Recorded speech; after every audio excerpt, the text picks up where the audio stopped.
میں نے تمہیں بہت پیار دیا، عزت دی اور تم نے مجھے یہ سلا دیا۔ میں اسے پوچھتا رہا مگر وہ ایک لفظ نہ بولی۔ تھک ہار کر میں نے اپنا سر اپنے گھٹنوں پر رکھ دیا، دونوں ہاتھوں کا گھیرا ڈال کر رونے لگا۔ اچانک میں نے ناہید کی آواز سن کر اپنا سر اپنے گھٹنوں پر سے اٹھایا اور حیرانی سے اس کی طرف دیکھنے لگا۔ ناہید اور شعیب ایک ہی یونیورسٹی سے پڑھتے تھے، دونوں کی سلام دعا شروع ہوئی اور دوستی میں بدل گئی۔ کچھ عرصے بعد ان کی دوستی محبت میں بدل گئی۔ دونوں شادی کرنا چاہتے تھے، لہٰذا یونیورسٹی کی پڑھائی ختم ہوتے ہی شعیب نے اپنے گھر والوں کو ناہید کے گھر رشتہ مانگنے بھیج دیا تھا۔ ناہید کے گھر والوں کو ناہید کی پسند کا علم تھا، اس لیے انہوں نے شعیب کا رشتہ ناہید کے لیے قبول کر لیا تھا۔ کچھ دن دیر بعد منگنی کی تقریب ہوئی اور 6 ماہ بعد شادی طے پائی۔ ناہید اور شعیب بہت خوش تھے، دونوں کی لو میرج ہو رہی تھی، وہ دونوں بہت خوش تھے۔ خوشی خوشی شادی کی تیاریاں شروع ہو گئی اور پھر شادی کا دن بھی آ پہنچا جب دونوں کو ان کی محبت مل گئی۔ ناہید بیا کے شعیب کے گھر آ گئی تھی، خوشی خوشی زندگی بسر ہو رہی تھی۔ دن مہینے سال گزرتے جا رہے تھے مگر ان کی محبت میں کوئی کمی نہیں آئی، بس کمی تھی تو صرف اولاد کی۔ ناہید کی شادی کو 5 سال ہو گئے تھے مگر وہ ماں نہ بن سکی۔ اسی نے اپنا بہت علاج کروایا مگر ماں نہ بن سکی۔ ڈاکٹر نے کہا تھا کہ دونوں اپنے ٹیسٹ کروائیں، پتہ چلے کہ کمی کس میں ہے تو اس کا علاج ہو سکے۔ دونوں نے ٹیسٹ کیے۔ کچھ دن بعد شعیب ہاسپٹل سے رپورٹس لے کر آیا اور لا کر ناہید کے ہاتھ میں تھما دی اور کہا کہ میری رپورٹس بالکل ٹھیک ہیں مگر تم کبھی ماں نہیں بن سکتی۔ یہ سن کر ناہید بہت روئی، کئی دن تک بستر پر پڑی رہی۔ اسے بہت خواہش تھی بچے کی، وہ ادھوری عورت بن کر نہیں جینا چاہتی تھی۔ اس نے ہر چیز میں دلچسپی چھوڑ دی تھی، سننا، کھانا پینا، گھومنا پھرنا سب چھوڑ دیا تھا۔ شعیب کے بہت سمجھانے پر بھی وہ زندگی میں کوئی دلچسپی نہیں لے رہی تھی، ہر وقت اداس روئی روئی نظر آتی تھی۔ شعیب اس کی اس عادت سے بہت بیزار ہو گیا تھا۔ اس سے پہلے والی ناہید چاہتی جو ہنستی مسکراتی تھی، زندہ دل تھی۔ ناہید اور شعیب کی زندگی نارمل نہیں گزر رہی تھی، ایسا لگتا تھا جیسے ان کے پیار کو کسی کی نظر لگ گئی تھی۔ شعیب بہت کوشش کرتا تھا کہ ناہید نارمل زندگی کی طرف آئے مگر ناہید اس صدمے سے چاہنے کے باوجود بھی نہیں نکل پا رہی تھی۔ اس نے کیا کیا خواب دیکھے تھے کہ اس کے اور شعیب کے بچے آنگن میں کھیلیں گے، دونوں ایک ہنستی مسکراتی مکمل زندگی جئیں گے مگر ایسا نہ ہو سکا۔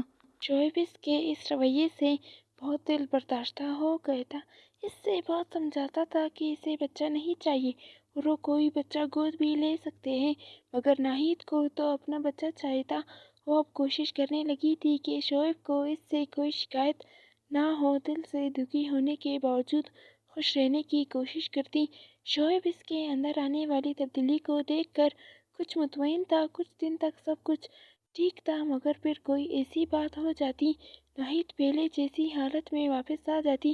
اس کے نتیجے میں اکثر ان کی لڑائی ہو جاتی، بحث تکرار، چھوٹے چھوٹے جھگڑے اب روز کا معمول بن گئے تھے۔ اسی طرح دن گزرتے جا رہے تھے کہ ایک دن پھر ان دونوں کی بحث شروع ہوئی کسی بات پر اور بحث بڑھتے بڑھتے جھگڑے اور تکرار میں بدل گئی۔ دونوں بہت لڑ رہے تھے، شعیب اس پر چیختے چلانے لگا اور غصے میں آ کر اس نے ناہید کو طلاق دے دیا۔ ناہید کی آنکھیں پھٹی رہ گئی تھیں، اس سے یقین نہیں آ رہا تھا کہ یہ طلاق کے الفاظ شعیب کے منہ سے نکلے ہیں جو اس سے بےحد چاہتا تھا۔ ایک اور صدمہ اس کو لگا دیا، وہ زمین پر روتے ہوئے بیٹھ گئی۔ شعیب کو بھی احساس ہو گیا تھا کہ غصے میں اس کے منہ سے کیا نکل گیا تھا، وہ چپ ہو گیا تھا۔ پھر ناہید کے پاس بیٹھ کے اس سے کہنے لگا کہ غصے میں اس کے منہ سے نکلا ہے، وہ ایسا ہرگز نہیں چاہتا تھا۔ ناہید جو اس وقت سکتے کی کیفیت میں تھی، وہاں سے اٹھتے ہوئے بولی، سب ختم ہو گیا شعیب، سب ختم ہو گیا۔